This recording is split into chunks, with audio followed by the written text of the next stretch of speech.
Reporter breaking. ഫോണിൽ വിളിച്ച് ഭാര്യയെ മുത്തലാക്ക് ചൊല്ലിയ പള്ളി ഇമാമിന്റെ വാർത്ത ഇന്നലെ റിപ്പോർട്ടർ TV പ്രേക്ഷകരിലേക്ക് എത്തിച്ചിരുന്നു. ഞെട്ടിക്കുന്ന വാർത്തയാണ് ആശാനെ. റഹീസാണ് ആ വാർത്ത പ്രേക്ഷകരിലേക്ക് എത്തിച്ചത്. ഇന്നിപ്പോ ആ ഇമാമിനെതിരെ ഗാർഹിക പീഡനത്തിനും കേസെടുത്തിട്ടുണ്ട്. മൈനാഗപ്പള്ളി സ്വദേശി അബ്ദുൽ ബാസിത്തിന്റെ ഫോൺ സംഭാഷണം ഇതിനിടയിൽ പുറത്തു വന്നു. തലാക്ക് ചൊല്ലി ഒഴിവാക്കിയിരിക്കുന്നു എന്നാണ് ഇയാൾ ഭാര്യയോട് ഫോണിലൂടെ പറയുന്നത്. ഇയാളെ പറ്റി അങ്ങനെ ഒറ്റ വാചകത്തിൽ പറഞ്ഞാൽ ശരിയാവില്ല, ഒരുപാട് പറയാൻ. 3 തലാക്കും ചൊല്ലുന്നത് ഫോൺ സംഭാഷണത്തിന്റെ അവസാനം വ്യക്തമാണ്. യുവതിയെ ബാസിത്ത് ചീത്ത വിളിക്കുന്നുണ്ട്, അതും ഈ ഫോൺ സംഭാഷണത്തിലുണ്ട്. സത്യം പറഞ്ഞ കാല് മടക്കി കരണത്തിട്ടൊരു തൊഴി വെച്ചു കൊടുക്കുക. പത്തനംതിട്ട വായ്പൂരിലെ ഊട്ടുകുളം പള്ളിയിലെ ഇമാമായ ബാസിത്ത് നിലവിലിപ്പോൾ റിമാൻഡിലാണ്.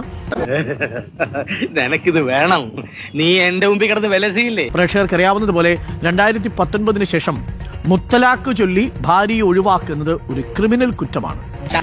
ഒന്നും ചെയ്തില്ല, ഇത്രേ ചെയ്തുള്ളൂ. അതിനാണ് ഇവന്മാർ ഇങ്ങനെ ബഹളം വെക്കുന്നത്. എന്താണ് ഇമാം പറഞ്ഞത് എന്ന് നമുക്ക് കേൾക്കാം. ഞാനില്ലാതെ നടത്താൻ നീ ഇപ്പൊ പഠിച്ചില്ലേ? ചോദിക്കുന്നതിന് മറുപടി പറഞ്ഞത് ഞാൻ ഇല്ലാതെ ഏത് വിഷയവും കൈകാര്യം ചെയ്യാൻ ഇപ്പൊ നീ പഠിച്ചില്ലേ? എന്നെ ആക്ഷേപിച്ച് എനിക്ക് എതിരെ കഴിഞ്ഞ വിഷയം കഴിഞ്ഞു. എടി നിന്നെ ഞാൻ തലാക്കിയിൽ ഒഴിവാക്കിയിരിക്കുന്നു. നിന്നെ 3 തലാക്കും ചെല്ലിയിരിക്കുന്നടി. നിന്നെ എന്റെ ഈശ്വര, എന്ത് തോന്നിയ നീ പറയുന്നത്? ഇനി നിന്നെ ബന്ധം വേണ്ടി വരത്തില്ലല്ലോ. നിന്നെ 3 തലാക്കും ചെല്ലാൻ ബന്ധം ഒഴിവാക്കിയിരിക്കുന്നു. പൊയ്ക്കോ. ഇതിങ്ങനെ വെറുതെ വിട്ടാ പറ്റില്ല. റോസപ്പ് പോലുള്ള കവിള എനിക്ക് കൊതിയായിട്ട് പാടില്ല.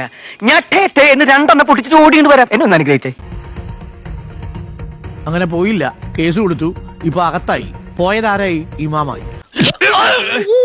അല്ലെങ്കിൽ തന്നെ ഈ നാട്ടില് ആവശ്യത്തിന് പ്രശ്നങ്ങളും കുഴപ്പങ്ങളും ഒക്കെ ഉണ്ട്. റഹീസ് റിഷാദ് നമുക്കൊപ്പം ചേരുന്നു. റഹീസ്, ആ ശബ്ദ സംഭാഷണം വളരെ വ്യക്തമാണ്. ഇമാമാണ്, ഇക്കാര്യം നിയമത്തെക്കുറിച്ചൊക്കെ ബോധമുണ്ടാവേണ്ട ആളാണ്.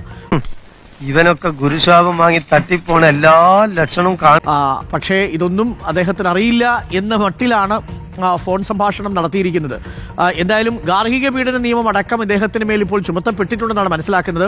മാത്രമല്ല സ്ത്രീധന നിരോധന നിയമത്തിന്റെ പ്രൊവിഷൻസും കൂട്ടിച്ചേർത്തിട്ടുണ്ടെന്ന് തോന്നുന്നു. അപ്പോൾ പ്രശ്നങ്ങൾ കുറച്ച് സങ്കീർണമാണ്.